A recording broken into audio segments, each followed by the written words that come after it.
Hello guys! Welcome to Mel Orosio channel.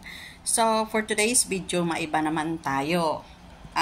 Tayo ay mag-unpack ng ating in-order online na sapatos.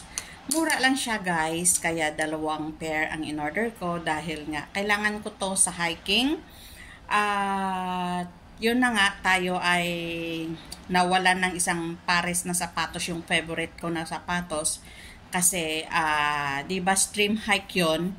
Tapos, kailangan tanggalin yung sapatos mo dahil kayo ay dadaan sa ilog or sa batis.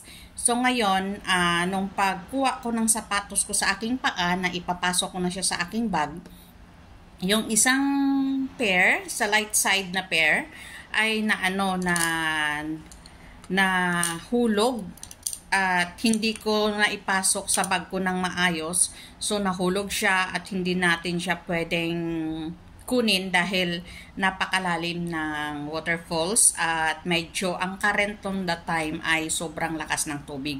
So, natakot na ako at hinintay ko naman siya sa dulo pero hindi mo na siya talaga mahanap. So, siguro siya ay dumaloy doon sa pinakalalim ng falls at yun na nga, hindi na natin nahanap. So, umuwi ako that time. Kasi yung papaakyat pa lang kami sa bundok, sa taas ng waterfalls, at medyo nagmedyas lang tayo. So, nung mag-backtrail kami, dahil talagang mag-backtrail ka pa uwi, ay nadatna namin yung tatlong Chinese at yung mama at nagtanong bakit nga wala akong sapatos na nakamidyas lang ako. So, ang sabi ng mga kasamahan ko, na nahulog sa waterfalls yung sapatos ko. So, binigyan niya ako ng isang pares na Nike. At ang sabi niya sa akin, it's really good shoes for the stream hike. Kaya hanggang ngayon yun ang ginagamit ko. So, kaso medyo, yung spike niya medyo slippery na siya at natatanggal sa halos sa linggo-linggo na gamit ko. So, bumili na ako ng sapatos online. So, titingnan natin kung ang sapatos na ordered ko this time ay maganda o hindi. Hindi siya guys branded na shoes. Pero, yung hinahabol ko dito yung spike niya. So, andito na. Yan. Dito nilagay ng sealer. Dahil nga dalawang pair ang binili natin. So, 4 na piraso. Okay? So, ang unang titingnan natin ay ang black shoes. Titingnan natin kung ano ba kaganda yung black. So, ito yung black shoes. Ito siya guys. Janjaran. So, Chinese shoes siya. Made in China siguro to. At size na 39. So, titingnan natin kung maganda sa loob. Ito pala may ano sa loob, hindi nakadikit talaga. Para sa akin, yung quality niya ay maganda. Kahit made in China siya, mayroon din kasing made in China na matibay. So, ito siya, yung spike niya. So, maganda itong black kasi nga, di ba, dumihin. So, ang hinahabol ko dito yung spike na didikit siya talaga sa lupa o sa mga bato-bato. So, itry natin ito mamaya. So, ito yung kanyang pares din. Yan. So, bali mga fashion shoes lang siya. Kaya, this one is only $120 for one pair. Okay? So, diba ang ganda niya? Yan lang siya. Yan, yan. So, looks like matibay naman. Kaya, titingnan natin kung ilang buwan na magagamit ko ito. Kung ilang buwan siya tatagal. Okay? So, this is the black color. At mayroon siyang sa ano niya kanday. Ano ba? Kaiday. So, bali, product ng company. Or tarhita ng company. So, and the second one ay yung pink. Ayoko kasi ng buong pink. So, ang in-order ko, yung pink na may, ito yung second pair natin na shoes. So, ito. So, maganda yung labas. Yung labas lang. So, titingnan natin kung size 39 din. Titingnan natin, di ba maganda siya? Yan.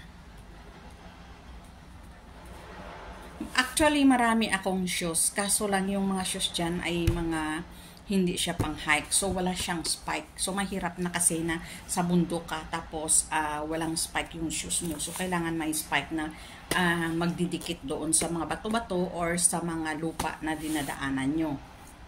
So, pwede din ito siyang pang stream. Pero, syempre, ako naman, may bit-bit na pang stream shoes talaga. In case na ano. Pero yung stream shoes kasi na binigay ng Chinese boy sa akin, nagustong-gusto ko siya dahil lighter siya, pero may butas na siya kasi. Kasi ilang months ko na rin nagagamit. So, ito siya guys. Ang ganda ng spike, diba? So, mura lang siya. 120. Ito yung kinuha natin sa Lokpo Station noong last Sunday na nag-meet up sa kanya.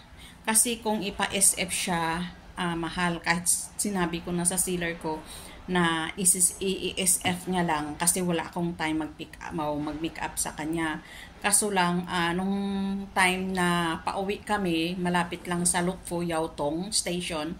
So, ilang station lang? 4 station. So, dinaanan ko na lang. Minisage ko na siya na kung may time siya makipag-meet up sa akin. So, okay naman at napaaga ako or napaaga kaming umuwi. So, dinatnan ko na lang at least naka-save ako ng $50. So, ano sa tingin nyo? Maganda ba siya? Or ano? Maganda siya, diba? I-try nga natin. Gusto ko itong, kasi nga, magja-jogging ako sa baba. So, tamang-tama yung size. Tama lang yung ano niya talaga. So, magja-jogging tayo kasi dapat mga 9:30 magdi-deliver ako or mami-meet up ko yung bibili ng ganito. Nung tawag nito, ito 200, tatlong piraso to. Kaso lang parang back out yata yung buyer. Ganito sila guys, yung mga lunga nila, kinakarosel nila para ibinta ng mura. So siguro, ewan ko kung anong nangyari, nag-message bigla yung amo ko na canceled. So, hayaan mo na. At tayo ay mag-jogging sa baba. So, thank you for watching guys. At baka gusto ninyo, sabihin nyo lang. At pwede ko kayong orderan nito. Yan. Pero, ang SF nila, so, ikaw talaga na buyers ang magbabayad nun. So, di ba? Ang ganda. Ang ganda niya. Ayaw ko yung purong pink. Mayroon silang puro pink na ganito. Ayaw ko nun kasi parang walang kulay pa. So, ang ganda niya. Nagustuhan ko siya. So, ito ipakikita ko sa inyo. Yun na. Suot-suot ko na siya. Tamang-tama lang sa paa ko. So, again, thank you for watching at salamat po sa pag-support sa channel ko. Please comment down below para mabisita ko rin yung bahay niyo. Ingat po kayo. Bye. God bless.